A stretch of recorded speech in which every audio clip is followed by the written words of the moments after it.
Hey, thanks for tuning in. My family loves steak. Love, loves it. Unfortunately, skyrocketing grocery prices means that we're not able to indulge as frequently as we once did. The solution we came up with is we now buy cheaper cuts, so gone are the ribeyes and T-bones, except for special occasions, and we pair these less expensive steaks with delicious sauces so that they don't make it feel like we've cheaped out. That's what I'll be doing today. I'll start with a steak, because this is a steak episode after all. I'll be using tri-tip, which comes from the rear quarter of the cow beneath the sirloin. Now, normally this cut has a bulbous triangle of meat at one end, hence the name tri-tip. But the butchers at my local supermarket, they always cut it this way into these fat strips, probably because it's easier for them to package. Tri-tip, at least in my area, comes in at around half the cost of a ribeye, maybe even less, and about two-thirds the cost of a strip loin. Despite being less expensive, when cooked right, it makes for a really delicious steak. All right, let's get to the sauce. The foundation of which is going to be made up of shallot, garlic, and some capers that I rinsed under some cold water. There's also tarragon there, which I'll sprinkle on at the end. I'll just prep these up. Like so. Next I've got a cup of heavy cream. This will be the body of the sauce. Finally, some flavorants. I've got red wine vinegar and Dijon mustard. These will bring some bite.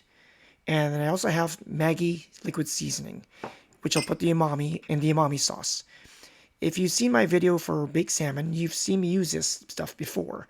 It comes in a bottle that looks like this, and it's widely available in the Asian section of most supermarkets.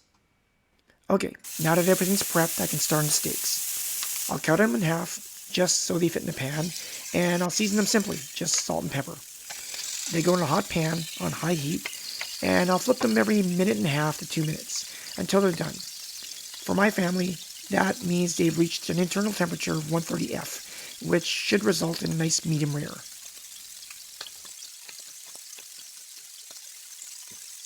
I took a reading of the steaks and I overshot my target by a few degrees, so these definitely have to come out.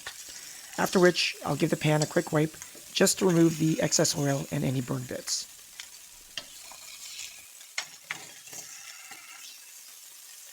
The pan's nice and clean and the heat's turned down to medium, so I can get cracking on the sauce. That starts with a nice knob of unsalted butter, and it's important that the butter's unsalted because a lot of salty things are going into the sauce and it'll be very easy to take it too far. Next, the shallot, garlic, and caper mixture goes in, and I'll give that just a minute to warm through and soften. I don't want any color on them. Everything's looking good and smelling amazing, so I can add the vinegar, as well as the mustard. I'll work that in a bit and give it a chance to melt. That mustard's really got some emulsifying power, and it'll help to bring the sauce together. Once it's worked in, I can add the cream. Then the Maggi seasoning. I'll season with some freshly cracked pepper, but no salt for now. I have to let this reduce a bit first.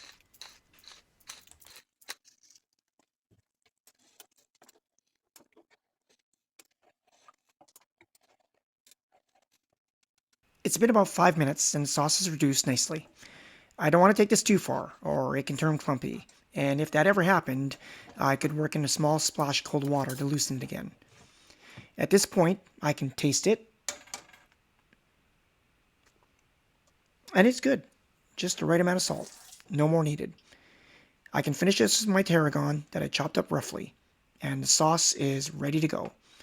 If I wanted, I could take this one more step and dump the sauce into a blender and blitz it until it was smooth. But I'm not feeling that fancy, and I actually like seeing the bits of caper and tarragon in the sauce, so I'm going to leave it alone. And here it is, my inexpensive, relatively speaking, tri-tip steak with herbed umami sauce. The steak is nice and blushing pink in the middle, just the way my family likes it. It packs a big beefy punch, just what we're looking for in a steak dinner.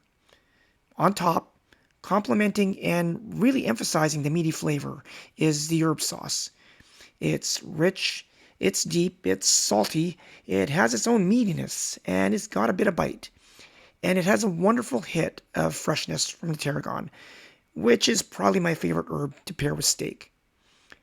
All in all, this is a really delicious steak dinner that does not break the bank. A budget steak that does not remotely taste budget. Thanks for watching. If you like this video, please consider giving it a thumbs up. Or better yet, smash that subscribe button. And if you want another video like this, click the link above. If you have a recipe you'd like to see or an idea for a future episode, please drop it in the comments. Thanks again, and I'll see you next week.